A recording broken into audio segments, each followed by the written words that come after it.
ప్రభునామనకు ఘనత కలుగును గాక. కీర్తనలు 81 చరణం మనం చదువుకుంటున్నాం. వారి భుజము నుండి నేను బరువు దింపగా వారి చేతులు మోతగంబలను ఎత్తకుండా విడుదల పొందెను. ఆసాపు గారి కీర్తన ఇది.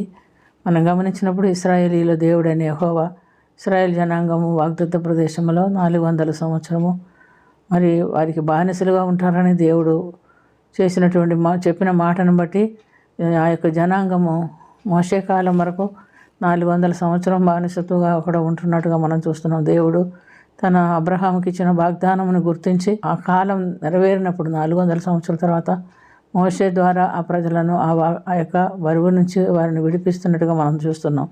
ఇశ్రాయేల్ని ఫరో దాసత్వం నుంచి విడిపించి వాగ్దత్త ప్రదేశంలోకి తీసుకొచ్చిన తర్వాత వారు అక్కడ అన్ని విధాలుగా ఆశీర్వదించబడిన తర్వాత దేవునికి లోబడకుండా దేవునికి వ్యతిరేకంగా వారు జీవిస్తున్నట్లుగా మనం చూస్తున్నాం.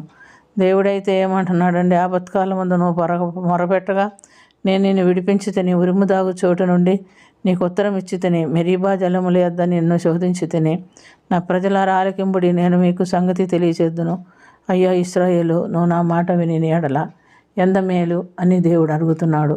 ఇశ్రాయేలీలు తన మాట వినాలని, తన మాటకు లోబడి తన తిరిగి వాగ్దత్త ప్రదేశంలో ప్రవేశించాలనగా నిత్య జీవంలో ప్రవేశించాలనే కోరికతో వారిని పిడిపించి తీసుకొచ్చినప్పటికీ వారు దేవుణ్ణి మర్చిపోయి విగ్రహారాధన చేస్తున్నట్టుగా మనం చూస్తున్నాం. అందుని బట్టి దేవునికి వారి మీద కోపం వచ్చింది. కోపం వచ్చి వారిని బానిసలుగా తిరిగి బబులోను దేశమునకు పంపించినారు. అక్కడ వారు 70 సంవత్సరములు భయంకరమైన దాసత్వంలో ఉండి దేవునికి దూరస్తులుగా జీవించినప్పుడు మరలా తిరిగి దేవుని వారిని ప్రేమించి వారికి ఇచ్చినటువంటి వాగ్దాన భూమిలోనికి తీసుకొచ్చాడు. అక్కడ వారు జీవిస్తున్నటువంటి సమయంలో దేవుడు తన ప్రజలను ప్రేమించి వారి పాపమును ప్రేమించి వారు నరకానికి పాత్రలు కాకుండా ఉండనట్లుగా తన ఏకైక కుమారుని ఈ లోకానికి పంపించాడు.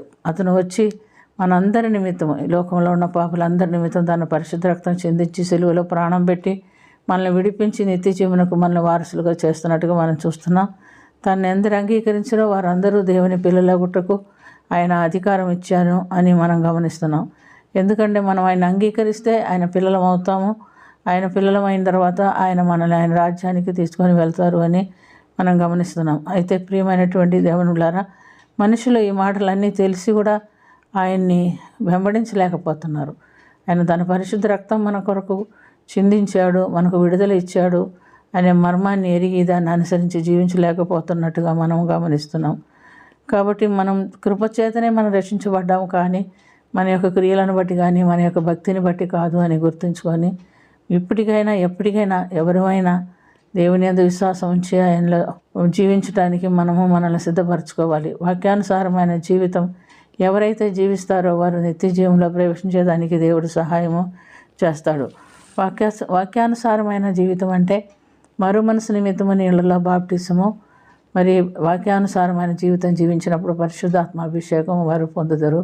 ఈ రెండు అనుభవం కలిగితేనే మనం తిరిగి నిత్య జీవంలోనికి ప్రవేశించడానికి దేవుడు మనకు సహాయం చేస్తాడు. కాబట్టి దేవుడు మన పాప భారము, మరణ భారం, లోక భారము, అనేక విధమైనటువంటి భారముల నుంచి మనం విడిపించి ఆయన తన బిడ్డలుగా మనల్ని చేర్చుకోవటానికి ఇష్టపడ్డాడు. అయితే మనుషులైతే మరి పాప భారాలు లేదా సమస్త భారాలు దించుకోవాలని ఆశపడతారు, కానీ తిరిగి దేవుణ్ణి ప్రేమించి ఆయన్ని వెంబడించాలని ఆశ కలిగి ఉండరు. కాబట్టి ప్రియమైనటువంటి దేవులారా, మనం ఎలాంటి వారం అయి ఉన్నాం? మనం యేసు ప్రభువుని కలిగి సమస్త విధమైన బంధకము నుంచి విడుదల పొంది ఆయన కొరకు జీవించేవారుగా ఉంటున్నామా, లేదా లోక సంబంధంగా ఈ లోకంలో జీవించేవారుగా ఉంటున్నామా? మనల గురించి మనం పరిశోధన చేసుకొని, అయ్యో నా ప్రజలు నా మాట వింటే ఎంత మేలు అని చెప్తున్నాడు దేవుడు. మనం ఆయన మాట విని ఆయన మాటలను అనుసరించి ఆయన మనకు వాగ్దానం చేసిన నిత్య జీవంలో ప్రవేశించి ఆయనతో కూడా నిత్యం జీవించుటకు దేవుడు మనల్ని ఏర్పాటు చేసుకున్నాడని మర్చిపోకుండా ఆ వాక్యానుసారమైన జీవితం జీవించినట్లుగా ప్రభు సన్నిధిలో ప్రార్థన చేసుకుందాం. ప్రేమ కలిగిన తండ్రి, కృప కలిగిన ప్రభు, నీ ప్రేమ ఎంత గొప్పది, నీ కృప ఎంత గొప్పది. మేము అవిధేయులుగా ఉన్నప్పటికీ నాయన అనేక విధములైనటువంటి భారంతో ఈ లోకంలో నలిగిపోతున్నప్పటికీ మా పాప భారాన్ని, మా లోక భారాన్ని, మా సమస్తమైన భారాన్ని మీరు మా భుజముల మీద నుంచి దించి మమ్మల్ని మీ ప్రియబిడ్డగా ఈ లోకంలో జీవించడానికి సహాయం చేస్తున్నందుకు స్తోత్రం.